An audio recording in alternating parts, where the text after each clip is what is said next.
Hello everyone, welcome back to my YouTube channel. My name's Paul Simmons. I'm a hair, beauty and skin photographer from Birmingham in the West Midlands, the UK. I thought I'd come on to really quickly speak to you about cameras and which cameras I've bought and used over the years. I've got three of my favourite cameras that have kind of led almost, I would say, to where these cameras got me where I am today. I've got three cameras in front of me. Of course, with all of these cameras, they're very, very similar. We've got the 5D, the original one, which was from August 2005.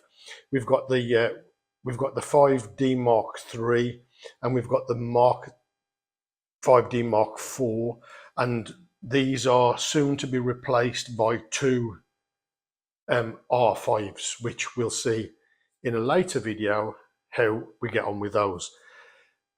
I've spent a little bit of time with Canon, and I can basically set up a Canon R5 to work exactly the same as these, what I'm used to working with. Anyway, in between using these cameras, I've started off with a Canon 10D. I think I did a couple more different cameras, maybe I did a 10D, a 30D, a 40D. Then I went on to the 5D. Then I went on to 7D, which a friend of mine is borrowing at the moment because she wants to move from modeling into a little bit of photography. And then we moved into the 5D, and I didn't go for the 5D Mark II. I didn't think there was enough difference between that. I went to the Mark III, and then I went on to the Mark IV. Of course, in between all of those, I've used Hasselblads, Mamiya's, and probably my favourite out of all of them for the medium formats were Bronica SQAs and ETR SIs. So let's start off with this one. The first thing, I'm going to put my glasses on just so as I can see. The first thing that you'll notice with this one is, first of all, I've got a battery pack. This was in the days where I thought that you'd got to have a massive big battery pack and it had got to look professional. But I did actually like the fact that I could trigger it with the top, and I might actually get that for the R5s when I get those. The most important thing with this one is that this one's fitted with a 28-80 f3. It's a 352 f5.6 small lens, really light, really amateur. It's a great lens. I'm not going to say, I shouldn't have said it's really amateur. I shouldn't have said that. It's a great lens. Now, the important thing about this camera for me was I was using a 10D I was using a 40D, and I wanted to apply to picture agencies to sell my pictures. And when I sent them off, they kept getting refused and sent back and getting refused and sent back. And I couldn't work out what I was doing wrong. And then someone tipped me off in the agency and said, listen, your pictures need to be 50 megapixel in size just to get through the vetting part of it. So then I quite craftily learnt in Photoshop that I could sharpen everything up slightly. You're not supposed to sharpen anything if you're putting them to agencies, by the way. And I managed to bump the size up in the pictures with the 40D up to get it over the 50D, over the 50 megapixel barrier that the agencies wanted at the time. I'm not sure whether people like Alamy and Shutterstock still want that file size now, but that at the time, sort of 2003 maybe, that's what they all wanted. They wanted big shutter, they wanted big pixels, they wanted big files so they could send them out and put them over there. So anyway, a little bit of time passed. I made myself a few bob, and then I moved on and I bought this 5D. This was about 2006. This came out in 2005. Straight away, I've got it written down here. I went from the 40D, which was, I think, something like 9 megapixels, I went up to 12.7 megapixels. So that made a massive difference. In those days, it made a massive difference. So all I'd got to do was shoot in RAW, process them, color grade them, bang them onto Alamy, and hopefully see what sold. So that was what we did. The downsides at this time, I'd never even thought about tethering a camera because it just wasn't something I'd done. I didn't tether. I didn't think about tethering. And one of the problems with this camera at the time was it's got a really, with today's standards, it's a real small. Is there anything in there? No, no image. It's a really small screen to look at, so it was quite difficult, but I got around that by buying, no, I didn't even buy it actually. I owned a little viewer that I used to view slides on a slide box. So what I used to do was I used to take a picture, look onto the back of the screen through this magnifying viewer, and I used to look at what I'd got there. Still, even in those days, looking at the reflections in the girl's eyes to make sure we'd got the one at the top and the one at the bottom, or so we were doing good butterfly lighting. But this really did bring me into what I would say is professional photography realms, and it changed the way I worked. It probably gave me arthritis in the elbow in the beginning time, but do you know what? I actually love the camera, and it's still workable now. I still use it now, and the only thing that's wrong with this camera now is that the battery compartment on the bottom has broke off. So I just put 2 batteries into this slot. It holds 2 batteries. You can see we've got 2 batteries there. So that was an amazing camera, and I still love that now. About, I don't know, 4 years, maybe 5 years after using this camera. By the way, all of the cameras you see, I've got 2 of each one. I always buy 2 cameras. I didn't with this because I didn't. No, actually, I did with this as well. What I like to do is I like to use 2 cameras exactly the same, so that if I'm working and my assistant, if I want to, for example, if I want to shoot something in black and white, now I know for a fact I'm shooting in RAW, so I can alter everything into black and white anyway. So, but what I sometimes like to do is I like to show the model, or I like to show the producer or the client, if we're shooting for a black and white type of shot, I like to show them on a camera that what we're shooting in black and white, and it also gives me the vibe of black and white, because unfortunately I'm not one of those people that can think in black and white. Some photographers can shoot in color and then they can think and imagine that in black and white. I'm not able to do that. What I can do excuse me, what I can do is I can visualize the image in a square. I can visualize it vertical or horizontal, but for my brain to change it in my mind into a black and white is almost impossible for me. So we soon kind of changed. So like I was saying, I do like 2 cameras to be exactly the same lenses, everything to be exactly the same about them, and I don't like anything. Maybe that's my little bit of, I don't know, weirdness, but I always buy. I'll never walk into a shop and buy a 5D Mark IV. I'll always buy 2 Mark IVs, or I'll buy 2 R5s, or I'll buy whatever the camera is that I'm buying. But we quite quickly, in relative terms, moved from this camera to this camera. Now the 5D Mark III drastically changed the way I did things. For starters, I started using the 24 to 105 lenses. Quite slow, because I shoot in the studio most of the time. I don't need fast lenses. I don't need the 1.2s. So this lens, it really did change the way that I worked. For starters, when you look at the comparison of the size of the screen that we were working from on the day. It's completely different. I totally felt at home as soon as I put this one down and picked this one up. I felt completely at home, and I still like to use the 5D Mark III.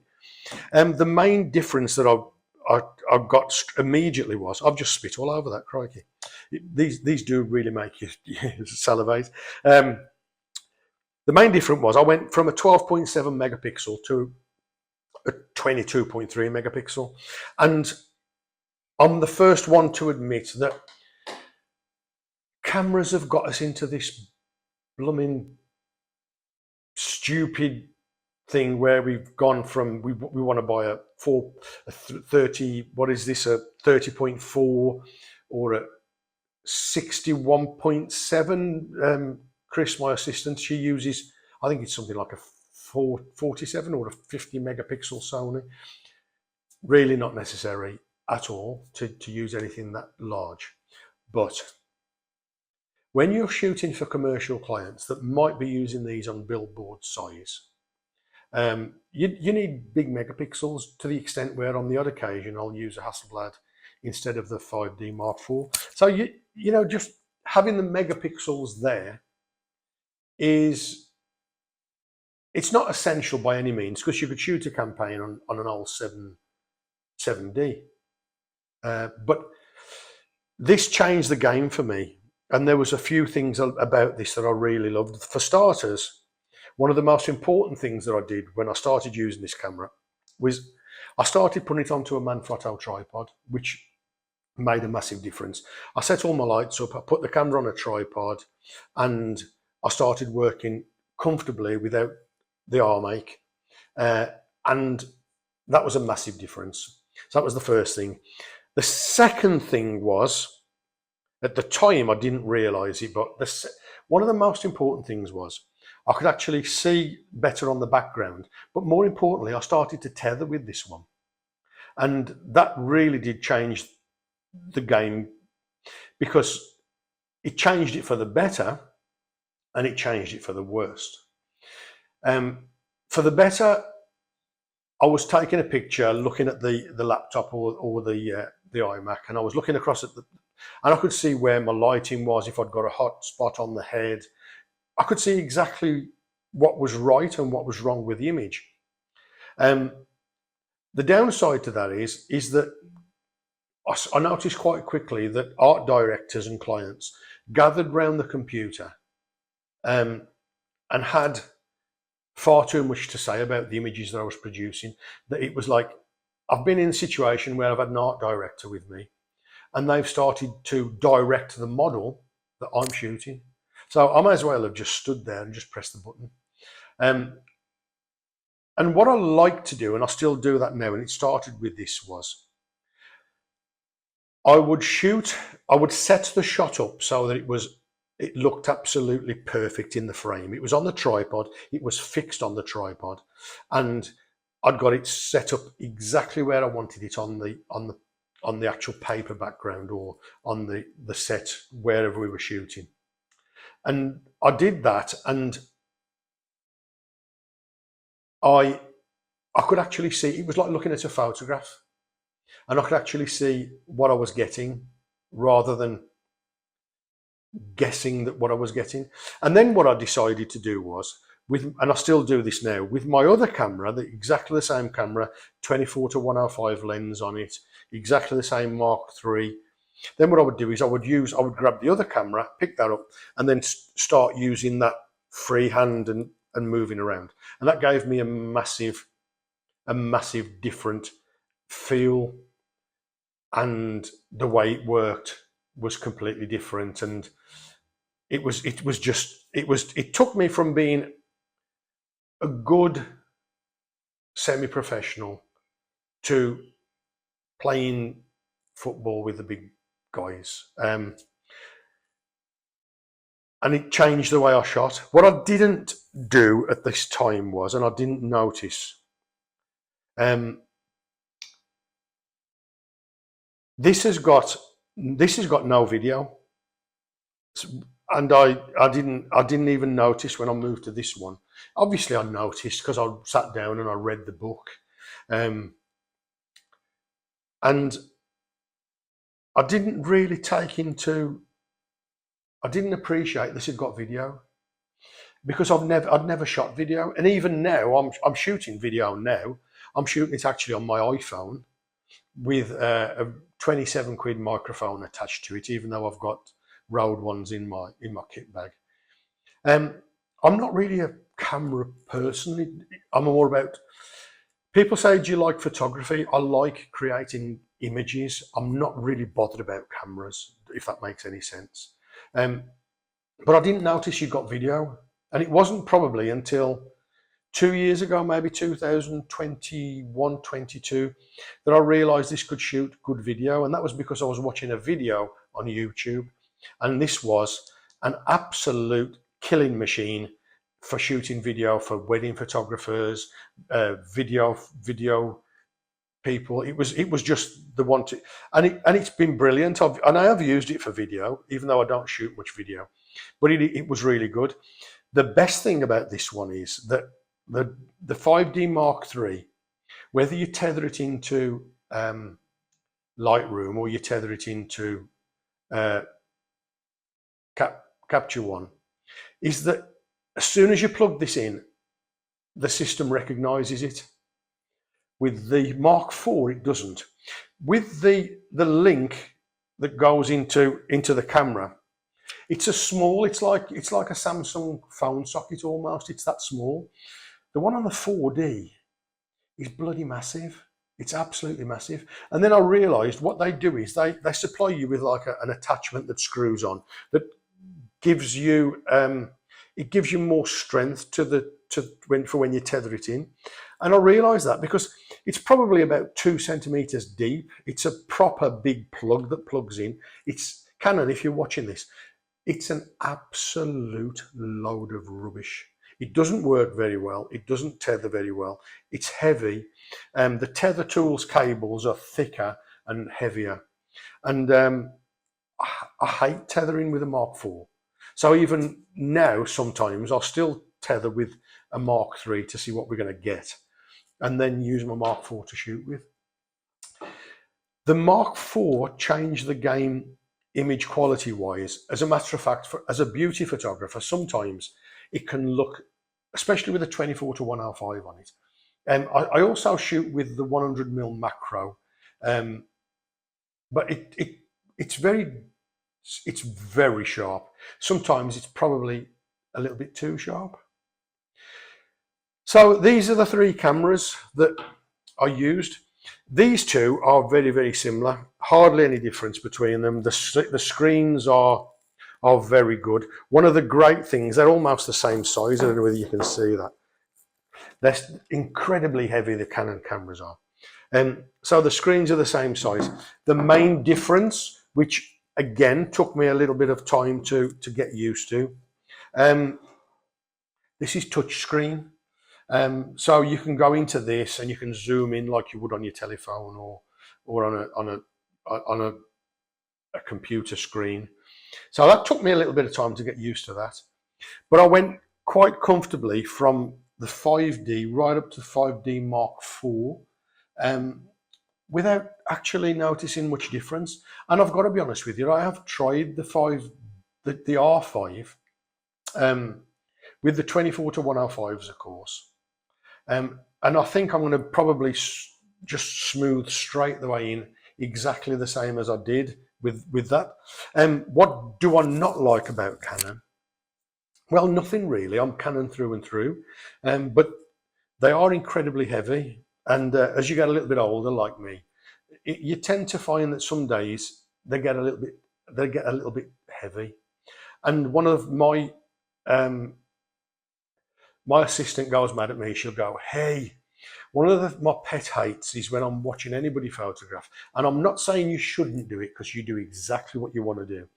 I hate it when photographers, they look at the back of the screen and they shoot like this. It's like, "Oh yeah, okay, yeah, smile, smile." And they're looking at the back of the screen. And then what they'll do is they'll come to me and say, I think it misses focus sometimes. I don't think it's as focused as it should be. And I'm like, oh, really? Your camera's deciding where it's focusing, not you. And sometimes that can get you in trouble. So it might focus, if you've got a model with a hand like this, it might focus on the hand first and not the face.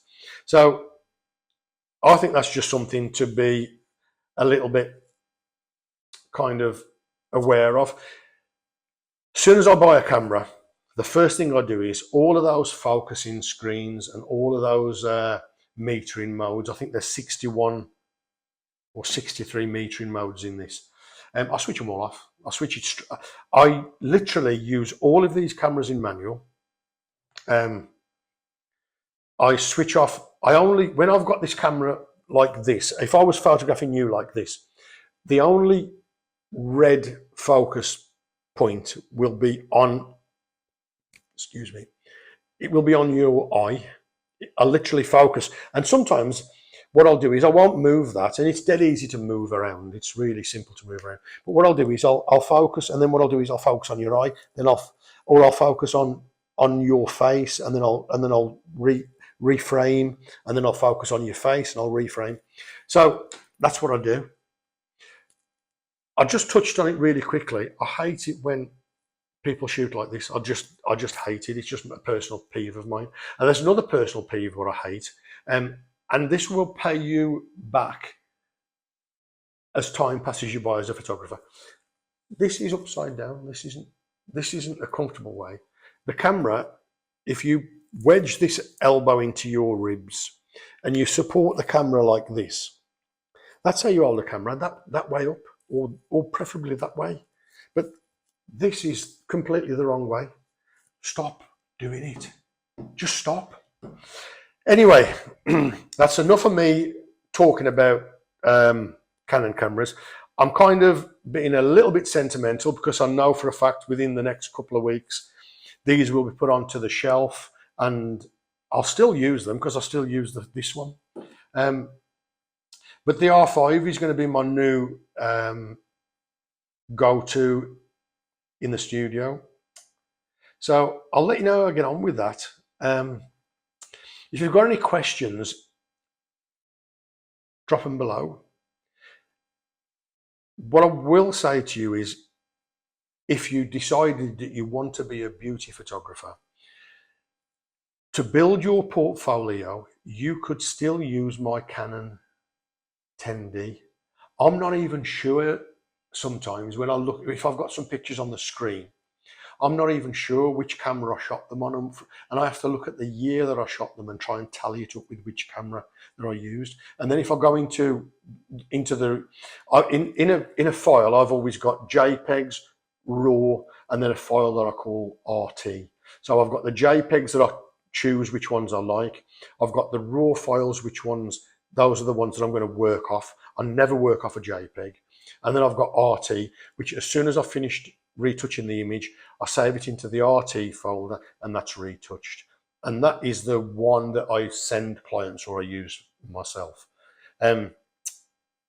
So I can absolutely assure you that if you want to build a portfolio, buy a 40D off MPB for, I don't know, what would it cost you? 60 quid and a lens. Go to CEX or somewhere and see what they've got in the window. All you need really is you need a hot shoe attachment to put a studio flash trigger on. And if you want to tether, you need somewhere to tether. But if you're just building a portfolio, go and buy just a cheap camera. You don't need to be spending a fortune. So I hope that you enjoyed listening to me waffle on about my 3 cameras from 2006 to 2024. So like, subscribe. Thanks for watching. See you again soon.